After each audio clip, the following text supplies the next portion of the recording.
नमस्कार मित्रों, दस्तक साहित्य संसार के प्रतिष्ठित मंच पर आप सभी साहित्य अनुरागियों का हम हृदय से स्वागत करते हैं। मित्रों, अपने इस मंच के द्वारा नित्य ही हम नई नई प्रतिभाएं आपके समक्ष प्रस्तुत ही करते रहते हैं। इसी कड़ी में आज हमारे साथ हैं पंजाब के चर्चित दलित साहित्यकार बलबीर माधोपुरी जी।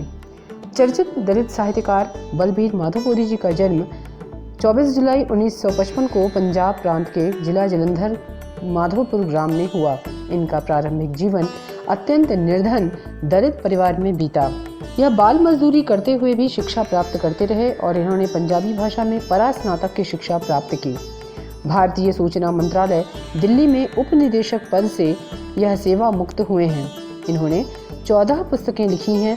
इनमें से बलबीर माधोपुरी जी की पंजाबी भाषा में लिखी गई आत्मकथा छंगिया रुख अर्थात काटा छाटा पेड़ अत्यंत चर्चित हुई। यह पुस्तक 16 बार पंजाबी भाषा में तथा ऑक्सफोर्ड यूनिवर्सिटी प्रेस द्वारा 2 बार अंग्रेजी में प्रकाशित की गई। इसके साथ ही कई भारतीय भाषाओं में भी इस पुस्तक का अनुवाद हुआ है।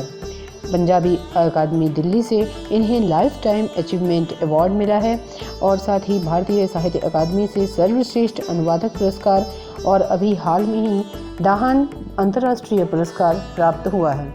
तो आइए आज हम चर्चित दलित साहित्यकार बलबीर माधोपुरी जी की पुस्तक के बारे में उन्हीं से कुछ महत्वपूर्ण अंश सुने।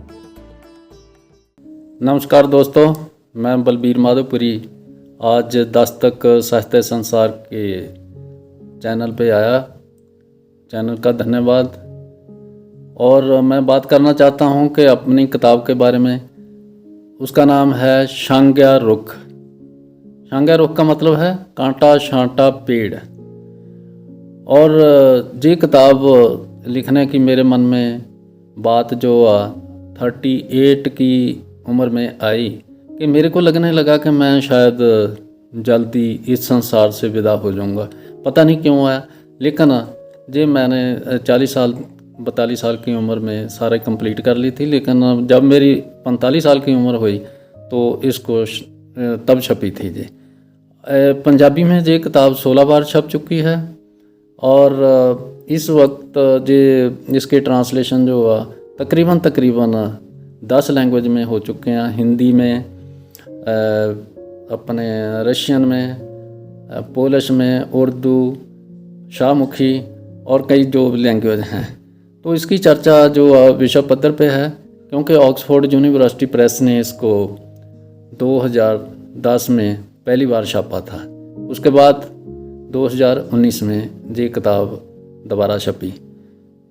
बात करने वाली ये है कि इसमें गांव में जो अनुसूचित जाति के लोग हैं और जो जिम्मेदार समाज है, उनका आपसी संबंध और आपस में टकराव और एक्सप्लॉयटेशन, बाइकाट, इस तरह की जो स्थितियां हैं, वो जब मैं बच्चा होता या बड़ा होकर देखता रहा, वो सारा कुछ मैंने खुद आँखों से देखा और समझा। तो मैं सोचना शुरू किया कि अगर मैं ना लिखूँगा तो हो सकता कोई और इस तरह का लिखने की कोशिश ना करे। सो मैं लिखा। तो जो जो हमारे समाज के साथ होता रहा उसका वर्णन है। इस किताब के तकरीबन 232 पेज हैं और पहली आत्मकथा है जो पंजाबी में दलित दृष्टि से देखी गई है और इसके कई बार एडिशन जो कई लैंग्वेज में छप चुके हैं।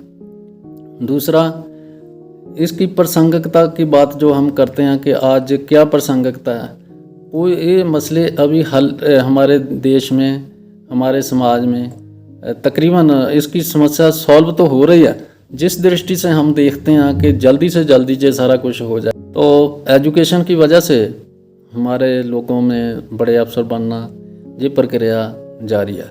मैं खुद भी बता दूं कि मैं भी एक बाल मजदूर था।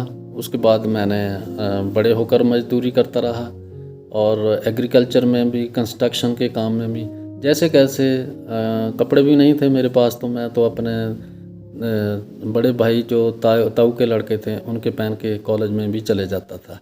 तो धीरे धीरे मेरी जो कंटिन्यूटी में मैंने पोस्ट ग्रेजुएशन कर ली पंजाबी में और उसके बाद मैं नौकरी पे लग गया, तो दिल्ली में हूँ। इसके साथ ही मैंने जो मेरी और भी किताबें जो उसकी नंबरिंग जो 14 है, और बहुत सारा काम मैंने एडिटिंग का, और 46 किताबों का मैंने ट्रांसलेशन भी किया। बात ये है कि एजुकेशन की वजह से हमारे में एक कॉन्फिडेंस आया बात करने का, तर्क के साथ बात करने की बात चली। हम किसी के अगेंस्ट नहीं हैं, हम अपने ह्यूमन राइट्स की बात करते हैं, इक्वालिटी की बात करते हैं। किसी का साथ हमारा कोई उस तरह का द्वेष नहीं है कि हम किसी को बुरा भला कहें, लेकिन हम ये चाहते हैं कि समूह समाज तरक्की करे और सारे लोग बराबरी से रहें, समाज में सम्मान के साथ रहें। इसके साथ ही मैं और बातों करना चाहता हूँ कि इस किताब की जो वर्तमान समय में प्रासंगिकता है, जो इसका महत्व है, क्योंकि मैं चाहता था कि हमारे जो जनरेशन्स हैं, आने वाली जहाँ प्रेजेंट जनरेशन है, वो सोचे समझे कि क्या क्या हमने मतलब झेला और उनकी तरक्की के लिए हम क्या एफर्ट कर रहे हैं। तो मेरे को लगता है कि ये भी एक ज़रूरी था लिखना, और वो हो गया। और चाहे वो उनको बताना ज़रूरी है कि हम शहरों में आ गए हैं कुछ लोग, तो उनको पता ही नहीं है कि हमारे पूर्वज जो मरे हुए पशुओं का मांस खाते थे, कैसे कैसे उसको बहुत लंबा चौड़ा इतिहास है कि जो चर्बी मरे पशु की होती है उसके साथ ही हम दाल सब्जी को तड़का लगाते थे, उसके साथ रोटी चौपड़ते थे। वो सारे काम उससे भी, हमारे पीपे जो टीन भरे रहते थे, जैसे मेरी दादी ने बताया मेरे को।